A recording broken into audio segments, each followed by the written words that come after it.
Sri Lanka's most powerful news brand. And a wonderful morning to you. This is Newsline, live as always from the Newsfirst studios in Dawson Street in Colombo, and broadcasting on TV1, which of course is a proud member of the Capital Maharaja Group. And the Bond Gate story simply won't go away.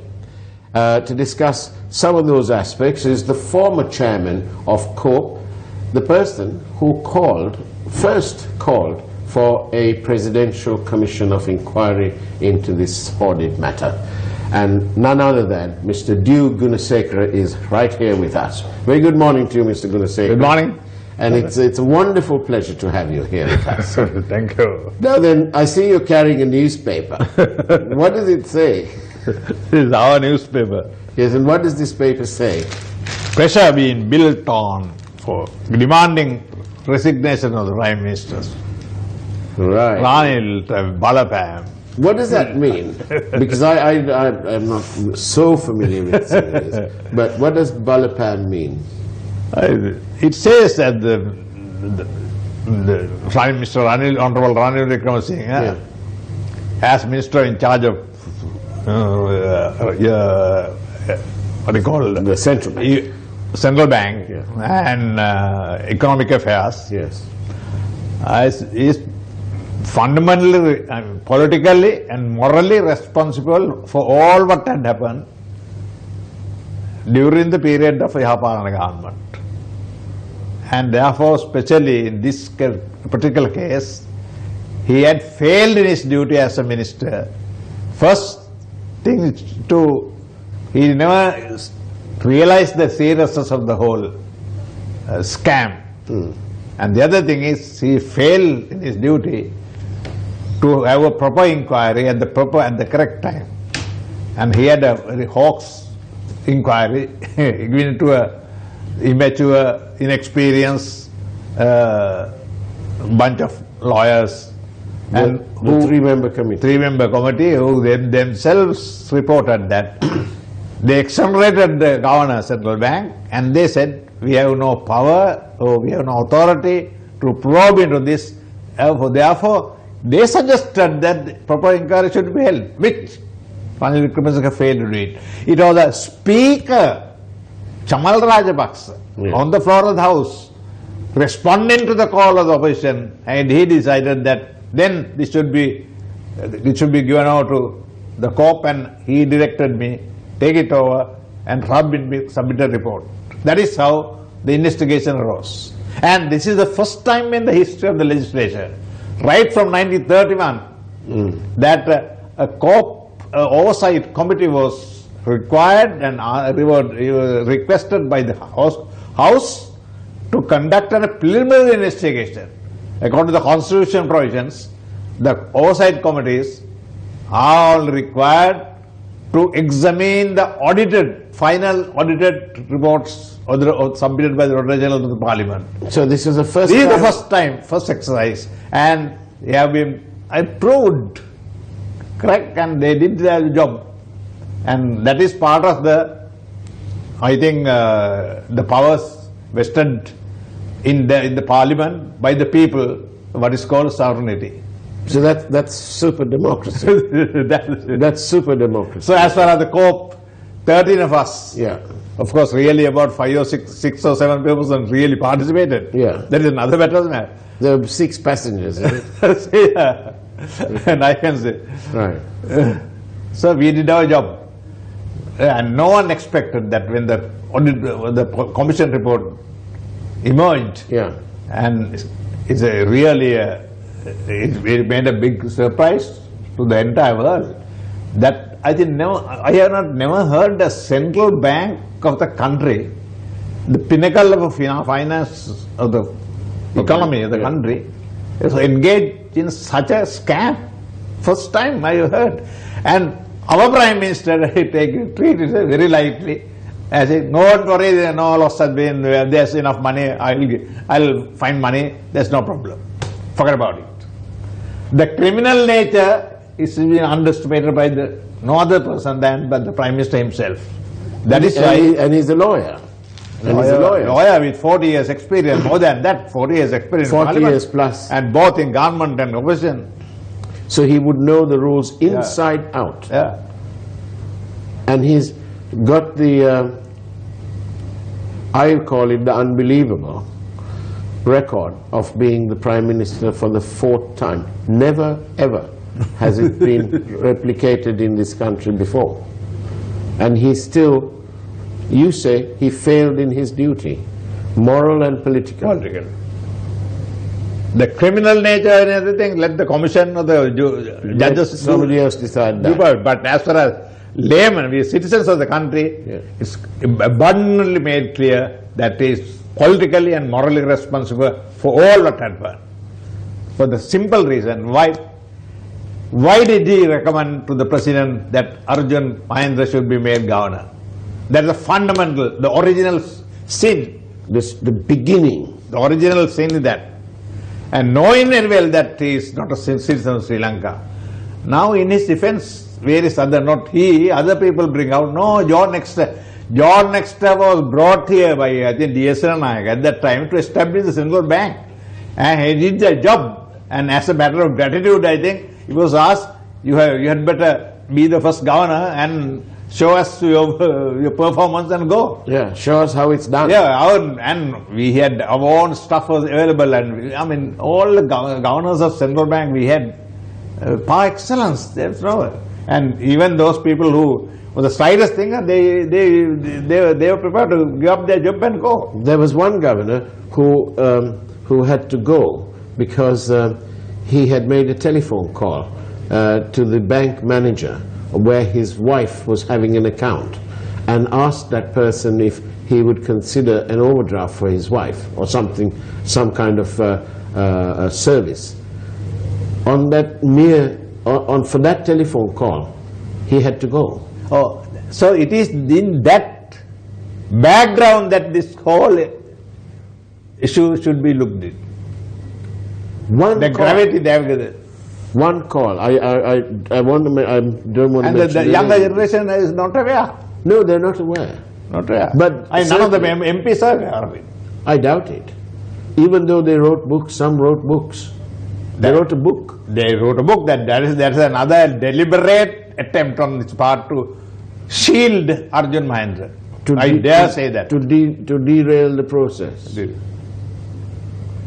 But at the end of the day, Mr. Dew, all of these things stemmed from a systematic, pre-orchestrated, well-planned departure from established procedure. Yeah. Isn't that what it is? Yes. They knowingly, deliberately, the commission report is there. It is a devastating indictment on Arjuna Mahendran. No, he acted with an ulterior motive, and that motive eventually resulted in his son-in-law's company, a company connected to his son-in-law, made some whirlwind profits. Unseen ever since this commercial aspect was brought in to the bonds and bills scene, which started in 1997. The commission, don't forget that the commission has made a very startling observation there. This episode, I mean, the scam has made such a caused a damaging effect on the economy of the country. Absolutely. On the economy. I saw the Sinhala party. රටේ ජාතික ආර්ථිකයට සහ ජාතියට කරපු හානිය. ඒක තමයි වැදගත්ම එක. That is the most important part of that. That's true. ජාතික ආර්ථිකයට සහ ජාතියට කරපු හානිය. I mean, see the commission, they have phrased it in such a way, I don't know the words used by, I didn't see the English text, right? I'm sure it has caused a damage on the economy of the country, and and therefore, I mean, this is a matter you can't take it lightly. You can't sweep it under the carpet. In fact, as our Director of News, Gayan Sampat, said last night on the news, in fact, whilst the Prime Minister in his statement, which we will discuss in a second, whilst he said what he said, Gawan says that, actually speaking, this matter had been swept under the carpet, and it was only the efforts of the media and civil rights activists and people concerned like yourself, because of that this carpet was lifted, and this matter was pulled out of the carpet. This is continuous and uninterrupted pressure that we have brought on the government, president and the Aegis department and all that, and don't understand the role played by the media. That was in the interest of the economy and the nation. It's a patriotic role that the media played. I'm so glad you're using that word, patriotic, because that was a word that the opposite was used very often in the past. And it is, at the end of the day, it's the love for this country, the love for our country, and the patriotism. You're absolutely right. I mean, the other thing, say the rate of interest going up. That's absolutely incredible. The inflation is going up.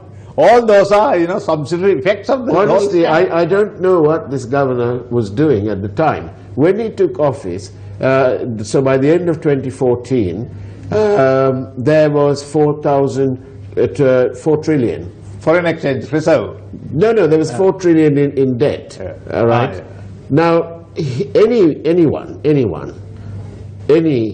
student of economics would work out that for every 1% that the base rate went up, it cost us 40 billion.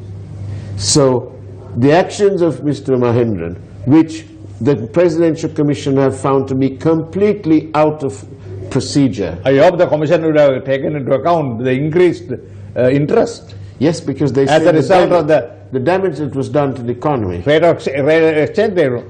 When Arjuna... For every 40 billion, for every 1%. It went up by 3.15%. But when Arjuna Mahendra took over as governor, at that time, the rate of exchange was 130 rupees per dollar. Yes, the dollar. When he left, it was 155. Correct. And you say, within that period, and he manipulated all these, went off, and we had to pay the... And we're left with the baby. But in the past, when Mr. Mahendran has been missing from Colombo, and the media raises its concern, on one occasion, it was the Prime Minister, no less, who, whilst continuously maintaining that Mr. Mahendran there was no evidence against him, there was no wrongdoing and so on, continuously, it was the Prime Minister who said, he's just gone for a wedding. He's told me he's going. He'll be back. His committee also exonerated him now. Exactly, but then now he's missing.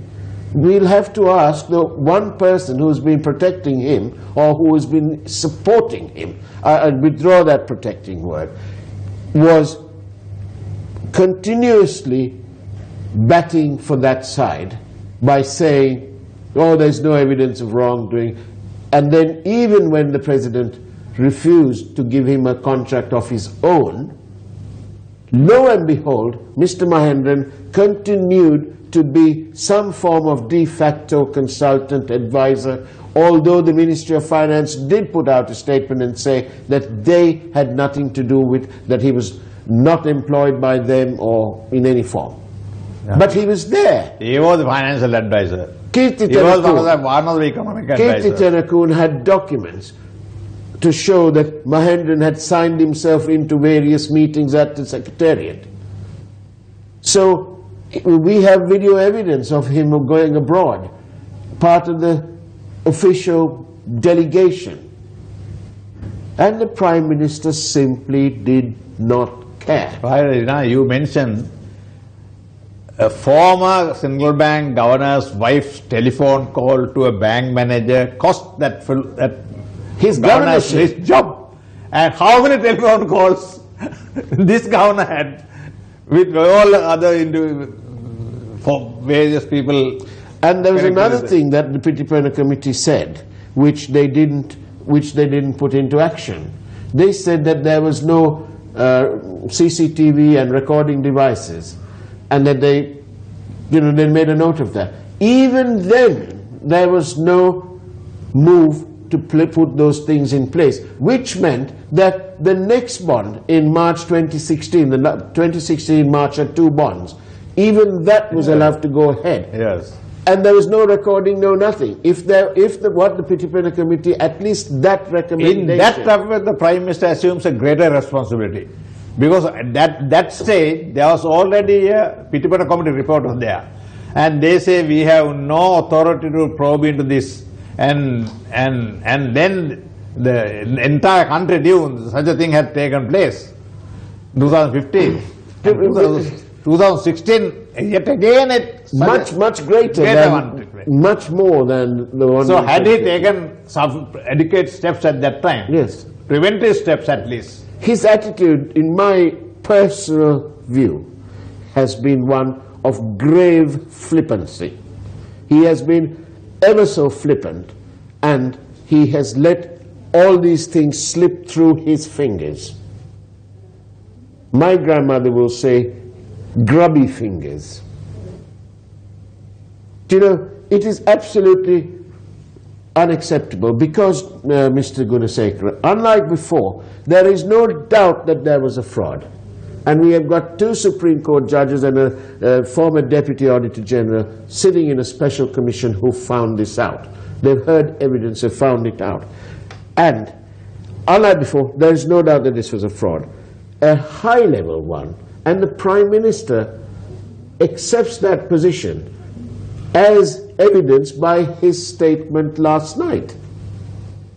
He's suggesting that 9.2 billion can be settled because Perpetual have got approximately 12 billion to their account, to their call, which is stuck at the central bank, and so they can use that to pay the 9.2 billion. Right? Now then, Mr. Prime Minister is talking civil here. The best thing that the Prime Minister can do, honestly, Mr. Gunasekara, what is your response when I say to you that the best thing the Prime Minister can do is to resign, to step aside and permit a real free and fair and independent inquiry into this sorry mess? What do you say? No, in his speech I have observed he treated it so lightly. They say there is nothing to worry, government will not incur any loss, there is sufficient funds there, they will talk, that is the end of it. Such a simple, I mean the criminal nature of the whole exercise is completely ignored by the Prime Minister, no lesser person than the Prime Minister. And therefore, so, I mean, he has already come to a conclusion, a judgment, before the Attorney General started filing action. So actually this was not a message to it wasn't addressed to the nation, it was an address. No, it was addressed to the Attorney General Department, not to the nation. And when I heard that, I had goosepimples because a few days ago, Hemanta Warnakulasuriya came here and disclosed on air that there was a move at the Attorney General's Department to hand over the files, the report, the Commission report, to the civil section, in the full knowledge that it is the team led by Dapula Dilivera and Yasanta Kodagoda who had studied this and extracted that information and cross-examined so many people. And yet those files are not given to them, given to the civil section. So last night's statement from the Prime Minister only alludes to the civil nature. He's saying we will return the money. But he's speaking, Mr. Dew, so he's speaking with so much knowledge now. He's almost speaking as though he's the managing director of this company, of Perpetual Treasuries.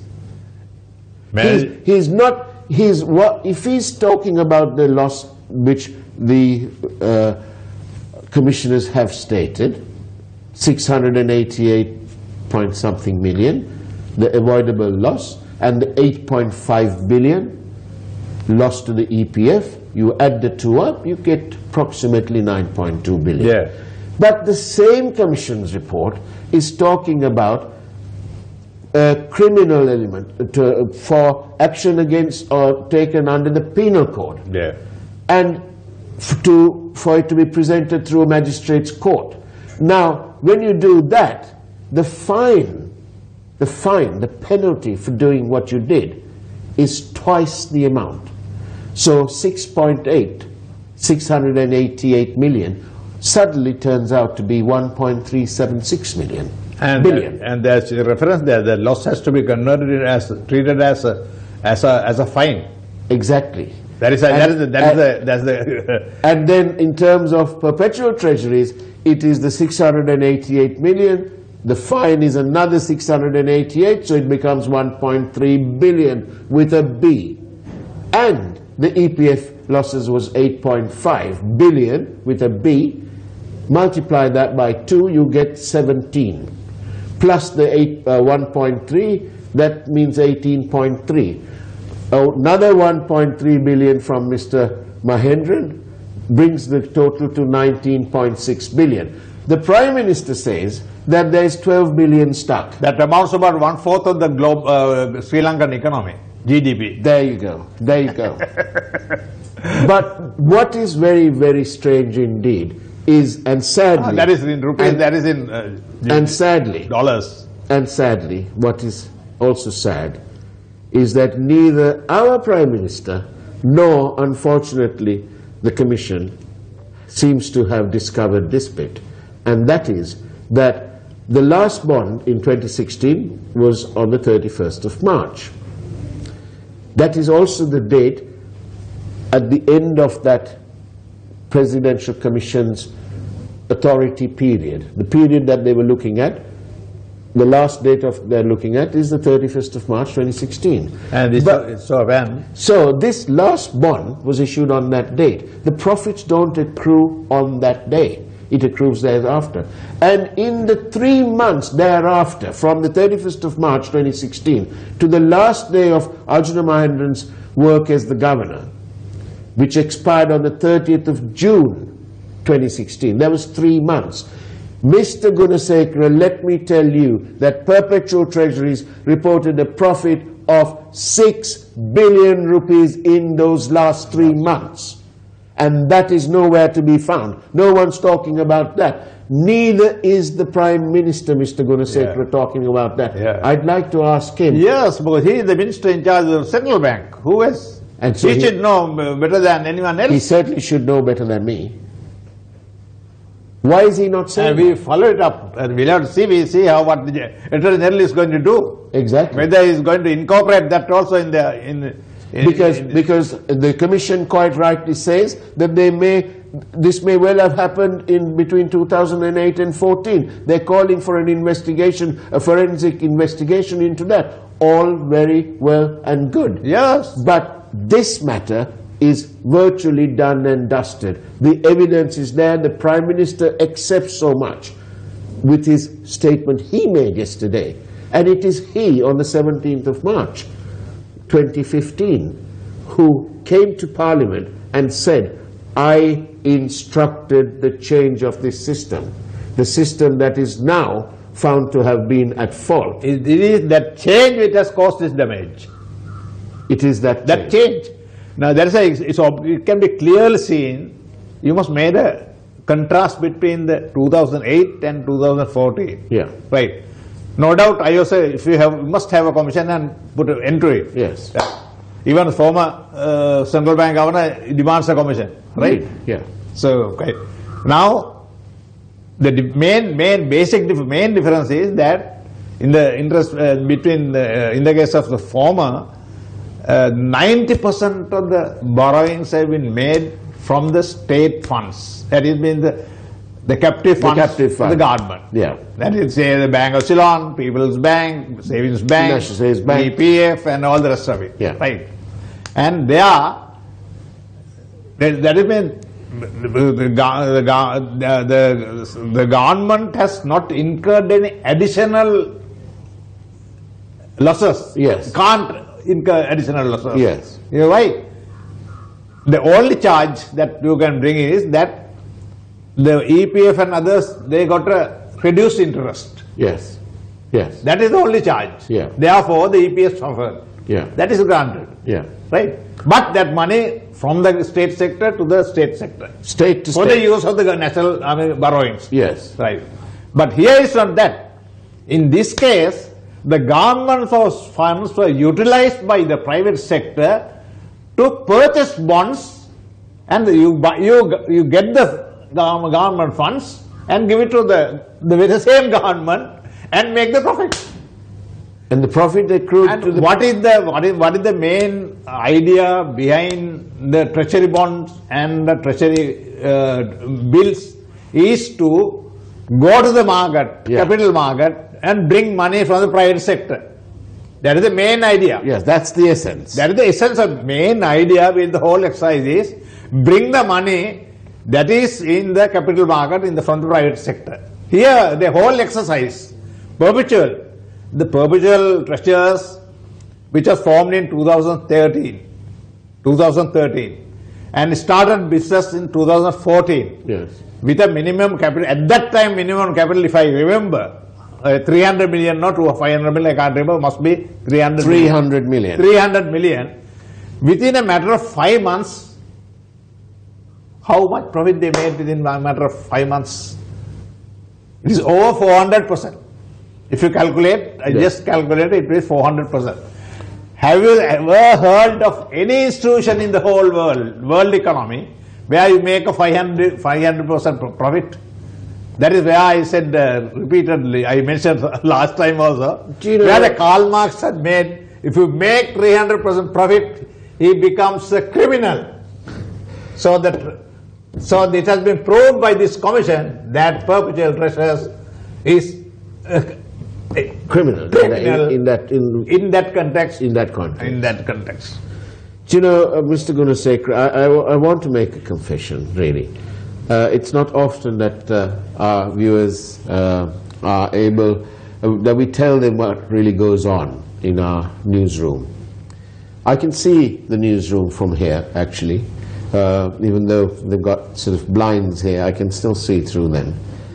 And I want to tell you something. We have a vibrant, young, dynamic, professional team. There are so many young people here who are aspiring to be journalists, great journalists, hopefully.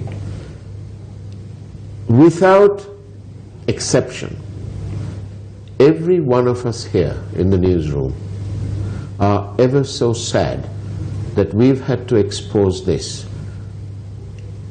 and to expose the role of our Prime Minister for his inaction, for his flippancy. We've had to expose it because that is our duty by the nation. Every one of us are so sad that this has happened to our Prime Minister, our friend actually, and he's had to be involved in this. It gives us no particular joy. In fact, it is with the greatest of reluctance that we bring to the fore what we've brought to the fore. It's our duty, and sometimes it's a very sad duty. It is, how can we be proud when we travel abroad and when our friends over there say that this fraud has happened to your central bank? I just thought I'd make that point, Mr. Gunasekara, because it's important. This is nothing personal. We are acting, as you quite correctly said, it is the patriotism that has driven all of us who are raising this concern. Now, we came all the way despite all obstacles. Can you remember? Indeed. I remember. Yes. I was the first to conduct the inquiry. Yes. Unprecedented inquiry. And, you know, I was unable to present it when the parliament was dissolved. You right? That is one thing. And immediately after the result, what happened? I had to go to district court. And I got issued my Yes. colleague who was in the committee. Yes. He went to the district court Was that Sajiva? Yeah, Sujeev Senasinghe. Yeah. And then I was prevented from even Tabling that there. because I was the last person to even until this commission report emerged, I refrained from making any observations of the investigation. Yes. I told only to the commission I was there when I gave evidence.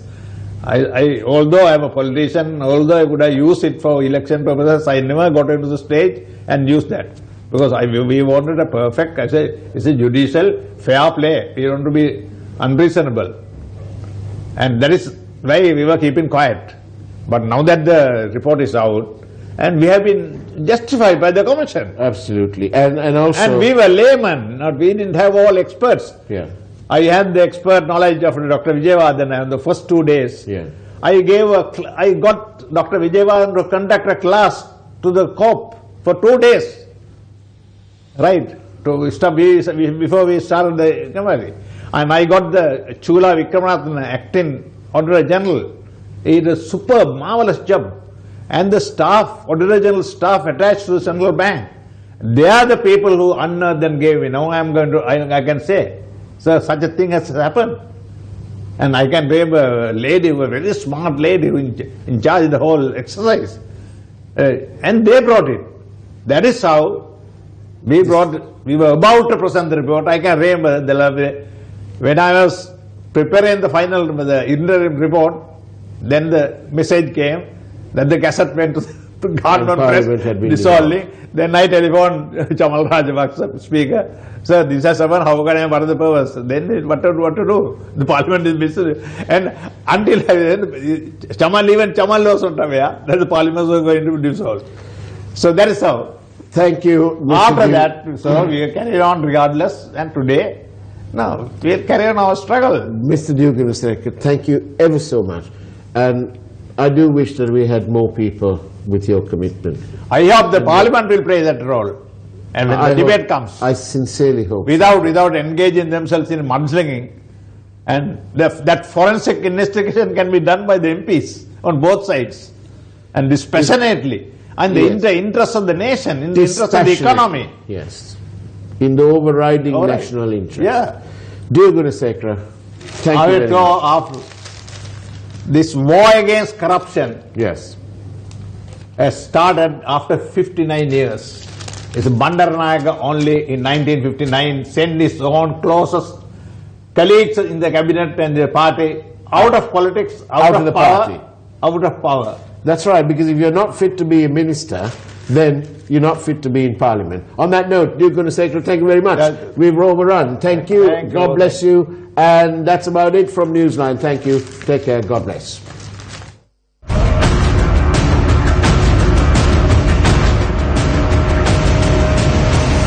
News First, Newsline with Faraz Shaukat Ali.